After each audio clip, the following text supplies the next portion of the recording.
अस्सलाम वालेकुम। तो अब हम डिस्कस करते हैं एचआईवी की जो मेन स्ट्रक्चर है, उसे एचआईवी की मेन स्ट्रक्चर को डिस्कस करते हैं। एचआईवी का पहले तो मतलब क्या है? एचआईवी का मतलब है ह्यूमन इम्यूनोडेफिशिएंसी वायरस, यानी ह्यूमन के इम्यून सिस्टम को डेफिशिएंट करने वाला वायरस, ह्यूमन के इम्यून सिस्टम को वीक बनाने वाला वायरस। ठीक है। अच्छा, अब ये क्या है? ये रीट्रोवायरस है। रीट्रोवायरस का मतलब क्या है? हमने क्लासिफिकेशन की कैटेगरी पढ़ते हैं कि जिसके अंदर रीट्रोवायरस की कैटेगरी पढ़ते हैं, यानी ऐसा वायरस जिसके अंदर जो रिवर्स ट्रांसक्रिप्टेज एंजाइम्स हो। रिवर्स ट्रांसक्रिप्टेज एंजाइम्स का काम क्या है? उसका काम है जेनेटिक मटेरियल को चेंज करना, यानी आरएनए को कन्वर्ट करना किसके अंदर? डीएनए के अंदर। अब आपने एक प्रोसेस पढ़ा होगा सेकेंड चैप्टर के अंदर, जिसके अंदर डीएनए कन्वर्ट हो जाता है। किसके अंदर डीएनए कन्वर्ट होता है? मैसेंजर आरएनए के अंदर। तो उस प्रोसेस को हम क्या कहते हैं? उस प्रोसेस को हम ट्रांसक्रिप्शन कहते हैं।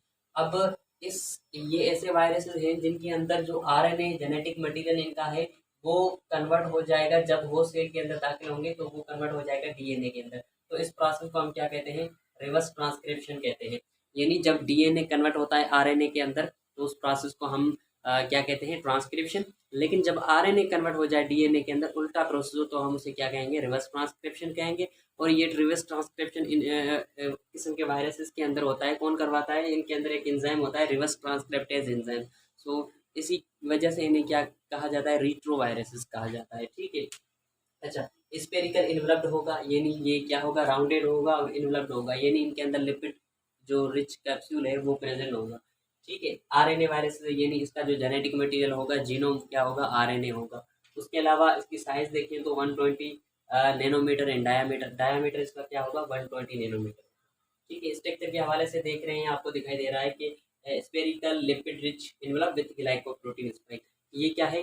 ब्लैक कलर के अंदर आपको जो नजर आ रहा है, ये क्या है? स्पेरिकल लिपिड रिच क्या है? इन्वलप है, लिपिड का बना हुआ है। इसके अंदर जो है ग्लाइकोप्रोटीन की स्पाइक नजर आ रही है आपको। ये जो स्पाइक नजर आ रही है, ये वाली जो स्पाइक है, ये क्या है? ग्लाइकोप्रोटीन की बनी है। किसकी बनी है? ये ग्लाइकोप्रोटीन की बनी है। ठीक है। इन्हें हम ग्लाइकोप्रोटीन स्पाइक कहते हैं। और इनके सरफेस के ऊपर एक किस्म की रिसेप्शन होती है, या रिसेप्टर ऐसे समझे मॉलिक्यूल्स होते हैं, या इनके जो सरफेस है वो रिसेप्टर के तौर पे एक्ट करता है। किसके रिसेप्टर के तौर पे? यानी मिसाल के तौर पे होस्ट सेल है। अब होस्ट सेल मिसाल के तौर पे ये क्या है? टी सेल है, टी हेल्पर सेल है। ठीक है। अब टी हेल्पर सेल के ऊपर भी एक किस्म की रिसेप्टर मॉलिक्यूल प्रेजेंट होता है।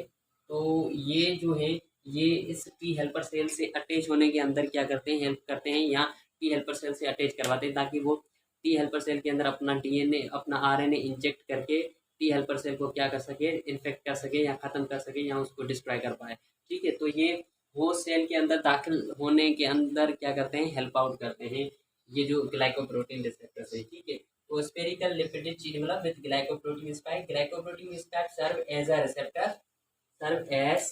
receptors and responsible for the binding with host. Host के साथ बाइंड होने के अंदर क्या करते हैं? ये हेल्प करते हैं। ठीक है। It has conical capsid. ये आपको जो कॉनिकल स्ट्रक्चर ग्रीन कलर का दिख रहा है, ये क्या है? कैप्सिड है। इस स्ट्रक्चर को हम क्या कहते हैं? इसको हम कैप्सिड कहते हैं। और आपको पता है कैप्सिड जो है बेसिक यूनिट, प्रोटीन के बेसिक यूनिट का बना होता है, जिसको हम क्या कहते हैं? कैप्सोमियर कहते हैं। कैप्सोमियर कहते हैं जो कि ये आपको छोटे छोटे यूनिट नजर आए हैं, ये क्या है? कैप्सोमियर। ठीक है। उसके अलावा इनका जेनेटिक मटेरियल के अंदर दो आइडेंटिकल यानी सिमिलर, यानी एक ही किस्म के दो स्ट्रेन्स होंगे। किसके? आरएनए के दो स्ट्रेन्स इसका जेनेटिक मटेरियल है, दो आइडेंटिकल स्ट्रेन्स होंगे। उसके अलावा इनके अंदर रिवर्स ट्रांसक्रिप्टेज एंजाइम्स भी प्रेजेंट है, जो कि क्या काम करता है? रिवर्स ट्रांसक्रिप्टेज एंजाइम्स, उसका काम क्या है? उसका काम है कि उसके जो आरएनए इसका है, उस आरएनए को कन्वर्ट कर देना डीएनए के अंदर। कब? जब ये होस्ट सेल के अंदर दाखिल होगा तब। ठीक है। तो ये थी स्ट्रक्चर। जब ये ह्यूमन बॉडी के अंदर दाखिल होता है तो इसका जो आरएनए होता है वो कन्वर्ट होता हो जाता है किसके अंदर? डीएनए के अंदर। ठीक है। तो ये जब होस्ट सेल के अंदर दाखिल होता है तो इसकी मुख्तलिफ स्टेजेस हैं, जिस स्टेजेस के दौरान ये अपनी सिम्टम्स को शो करवाता है। ठीक है। तो इनकी 3 स्टेजेस हैं। कितनी स्टेजेस हैं? 3 मेन स्टेजेस हैं, जिसके अंदर ये अपना इन्फेक्शन शो करवाता है। ठीक है। वो कौन सी है? मिसाल के तौर पे हमारे पास फर्स्ट स्टेज है। फर्स्ट स्टेज फर्स्ट स्टेज के अंदर क्या करता है? फर्स्ट स्टेज को आप एक्यूट स्टेज, या आप ऐसे इसको प्राइमरी इन्फेक्शन भी कह सकते हैं। It is a primary infection. Primary infection जब ये ह्यूमन बॉडी के अंदर दाखिल होता है तो प्राइमरी इन्फेक्शन होता है। तो उस वक्त क्या होता है? उस वक्त एक किस्म की सिम्टम्स या चेंजेस नज़र आती है। हल्का सा बुखार नज़र आएगा, हल्का सा बुखार होगा। ठीक है, फीवर होगा। उसके अलावा सवोलिन सवोलिन लैम्फ नोड्स, लैम्फ की जो नोड्स हैं वो क्या हो जाएंगी, सवोलिन हो जाएंगी। बेसिकली ये क्या है, site of production of RBCs, RBCs की प्रोडक्शन की साइट है। लैम्फ नोड्स वो क्या हो जाएंगी, सवोलिन हो जाएंगी। ठीक है, तो अच्छा, इस किस्म की क्या आएंगी, चेंजेस इसके अंदर आएंगी। और ज़्यादा चेंजेस नहीं आएंगी इस स्टेज के बाद। वो क्या हो सकता है, साइलेंट भी हो सकता है, बहुत सारे टाइम के लिए, महीनों के लिए या सालों के लिए, या साइलेंट रहेगा। अब जब साइलेंट रहेगा, इसका मतलब उस ह्यूमन के अंदर, उस पर्सन के अंदर जो वायरस प्रेजेंट है लेकिन शो ऑफ नहीं कर रहा है, या सिम्टम्स अपनी शो नहीं कर रहा है, तो वो जिसको भी ब्लड ट्रांसमिट करेगा या जिससे भी सेक्सुअल कांटेक्ट बनाएगा, तो वो वायरस उसके अंदर, दूसरे पेशेंट के अंदर भी, सॉरी, दूसरे जो पर्सन है उसके अंदर भी क्या हो जाएगा, ट्रांसमिट हो जाएगा। तो ऐसे शख्स को हम क्या कहेंगे, कैरियर कहेंगे, जिसके अंदर ये वायरस प्रेजेंट है लेकिन अपीयर नहीं करवा रहा है, सिम्टम्स नहीं दिखा रहा है, तो उस शख्स को हम क्या कहेंगे, कैरियर्स का नाम देंगे। ठीक है, अच्छा, सेकेंड स्टेज इसकी कौन सी है, सेकेंड स्टेज है, उसे हम क्या कह सकते हैं, उसे हम एड्स रिलेटेड कॉम्प्लेक्स कहते हैं। क्या कहते हैं, AIDS related complex, AIDS related complex, AIDS से रिलेटेड कॉम्प्लेक्स, यानी ARC कह सकते हैं, ARC, एड्स रिलेटेड कॉम्प्लेक्स।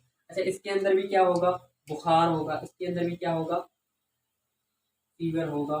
ठीक है, उसके अलावा ये सेम सवोलिन लैम्फ नोड्यूल होगा, लैम्फ नोड्स होगा। ठीक है, इसके अलावा इसके अंदर कफ होगी, डायरिया होगा। इसके अलावा इसके अंदर मेमोरी लॉस होगी, मेमोरी लॉस होगी, डिप्रेशन होगा, बंदा डिप्रेशन में चला जाएगा।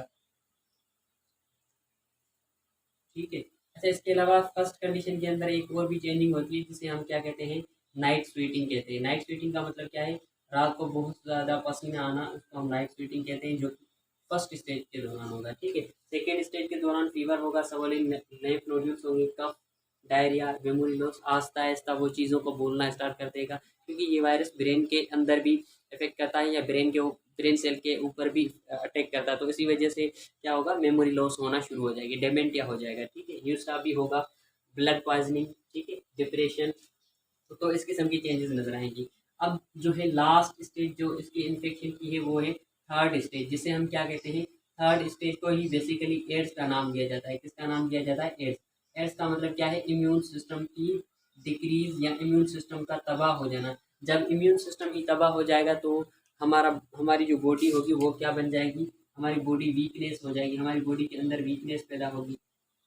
ठीक है, वीकनेस पैदा होगी, सेवियर पेन पैदा होगा। ठीक है, सीवियर पेन पैदा होगा, वीकनेस पैदा हो जाएगी। उसके अलावा जो अपॉर्चुनिस्टिक इन्फेक्शन है वो पैदा होंगे। अब अपॉर्चुनिस्टिक इन्फेक्शन से किसे कहते हैं, opportunistic infection, opportunistic infection, opportunistic infection का मतलब क्या है, कि पहले जब हमारी बॉडी हेल्दी थी, पहले जब हमारी बॉडी हेल्दी थी, तब कोई भी ऐसा पार्टिकल हमारी बॉडी के अंदर नुकसान नहीं पहुंचा रहा था। अब हमारी बॉडी क्या बन गई है, वीक बन गई है, या हमारी बॉडी बहुत ही कमज़ोर बन गई है। तो जैसे जो कमज़ोर पार्टिकल होंगे, मिसाल के तौर पे फंजाई, वायरस, इससे लो लेवल वाले वायरस, बैक्टीरिया, प्रोटोजोन्स, वो भी हमारी बॉडी के अंदर क्या कर सकते हैं, बीमारी काज कर सकते हैं। यानी हमारे इम्यून सिस्टम वीक होने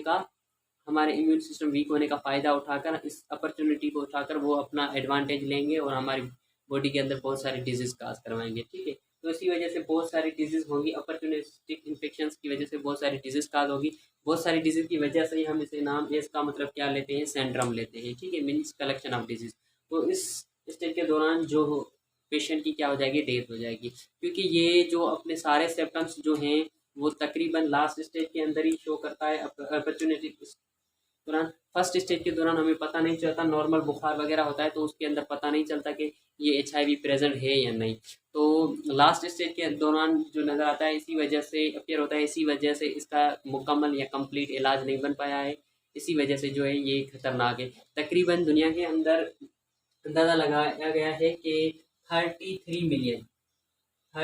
मिलियन पीपुल्स जो है वो एड्स का शिकार है। 33 मिलियन जो पीपुल हैं वो क्या हैं, एड्स का शिकार हैं इस वक्त दुनिया के अंदर। ठीक है, तो बहुत ही वाइड स्प्रेडेड डिजीज़ है, जो कि ट्रांसमिट होती है। अच्छा, इसकी ट्रांसमिशन के हवाले से भी नेक्स्ट पार्ट के अंदर डिस्कस करेंगे कि इसका ट्रांसमिशन कैसे होता है, यानी एक पर्सन से दूसरे पर्सन के अंदर ट्रांसमिट कैसे होती है और उसका इलाज क्या है। वैसे तो कंप्लीट इलाज नहीं है, लेकिन ड्रग्स कुछ बनाई गई हैं और उसके अलावा प्रिवेंटेशन कैसे किया जाता है वो नेक्स्ट पार्ट के अंदर डिस्कस करेंगे। ठीक है।